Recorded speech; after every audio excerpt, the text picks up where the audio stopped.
Okey, sekarang kita tengok untuk A itu panjang. Apakah alat-alat yang boleh awak gunakan untuk mengukur panjang? Okey, yang pertama panjang ni awak dah tahu unit SI-nya adalah meter. Ini kita dah belajar dalam semalam lah. Kita dah belajar kan? Panjang unit SI-nya adalah meter. Okey, simbolnya adalah M kecil. Semalam kita dah buat. Selain daripada meter, panjang juga boleh diukur dalam milimeter. Sebab tu saya kata, kita boleh ukur panjang dalam banyak bentuk, dalam banyak unit.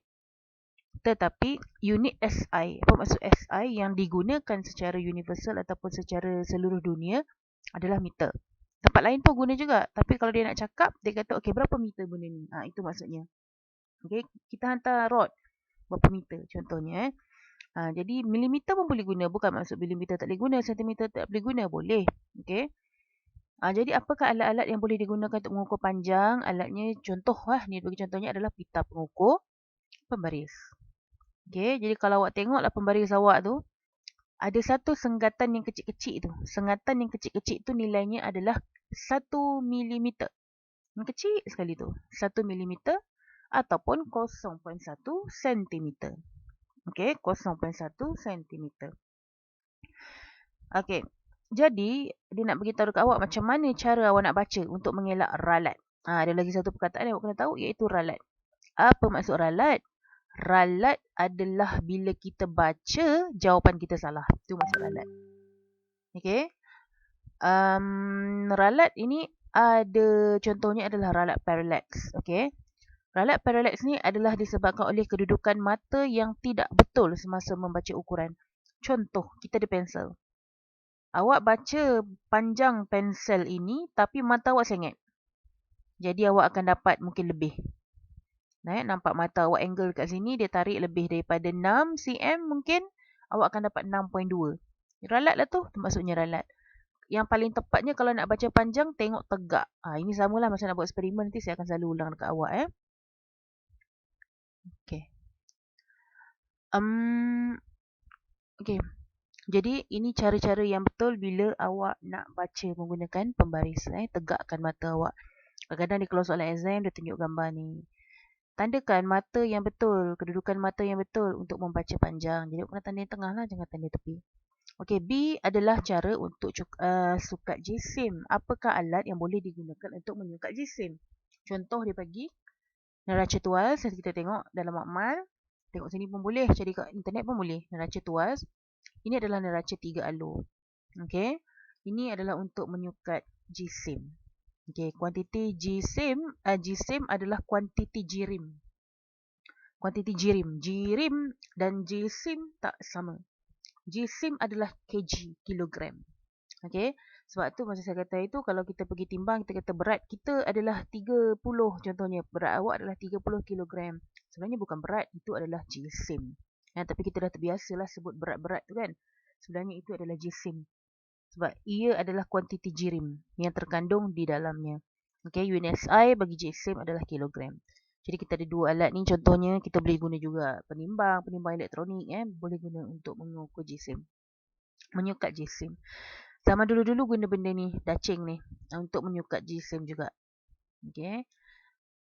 Kemudian ukur masa. Guna apa ukur masa? Okey, jam berandik.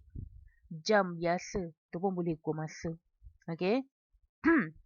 Cuma bandingkan jam biasa dengan jam randik. Jam randik ni lah lagi tepat. Sebab apa? Dia punya skala dia kecil. Sikit pun dia dah boleh detect. Okey. Maksudnya dia boleh detect masa yang saat. Okey, saat 0.1 saat pun dia dapat detect. Itu maksudnya. Kalau jam kita biasa tu dia boleh detect. Paling kecil jam kita tu boleh ukur adalah 1 saat. Tapi kalau jam randik, paling singkat masa dia boleh ukur adalah 0.1 saat. Contoh bila orang buat pertandingan lumba lari, takkan nak pakai jam biasa. Sebab kadang-kadang orang yang berlumba lari ni, dia menang ni rapat-rapat sangat. Jadi yang membezakan dia tu cuma 0 point saat je. Jadi tak boleh guna jam biasa, kena guna jam randik. Supaya contoh, awak menang sebab awak awal ataupun cepat 0.1 saat. Itu pun dah dikira. Jadi, unit lain untuk masa selain daripada saat. Saat ini adalah unit SI bagi masa. Lain daripada saat, contohnya adalah minit jam, hari, bulan, tahun, dekad itu pun adalah pengukuran masa. Okey, kemudian macam mana sukat suhu? Sukat suhu dengan menggunakan silinder penyukat pula, termometer. Dengan menggunakan termometer, unit SI-nya adalah Kelvin.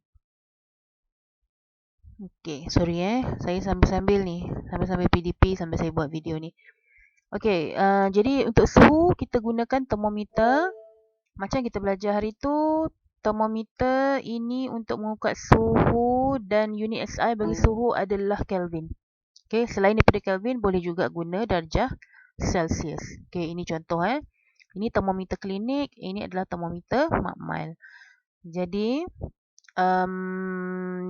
ini awak kena tahulah macam mana bentuk termometer klinik, macam mana bentuk termometer makmal. Kadang-kadang dia suruh label pula tu.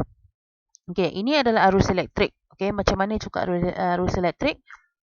Kita ingat lagi tak apakah unit SI untuk arus elektrik? Okey. Dan alat untuk menyukat arus elektrik adalah ammeter contohnya. Okey. Ammeter digunakan untuk menyukat arus elektrik dalam sesuatu litar. A ni menunjukkan ammeter. Dan unitnya adalah apa? Kita nak jawab apa? Awak jawab Okey. Kemudian kalau tengok cermin anti-parallax mengelakkan ralat parallax. Saya tak nak bagi awak salah baca. Sebab kalau awak salah baca, tersilap jawapan awak lain. Jawapan arus elektriknya lain, awak baca lain. Ini F menyukat isi padu air.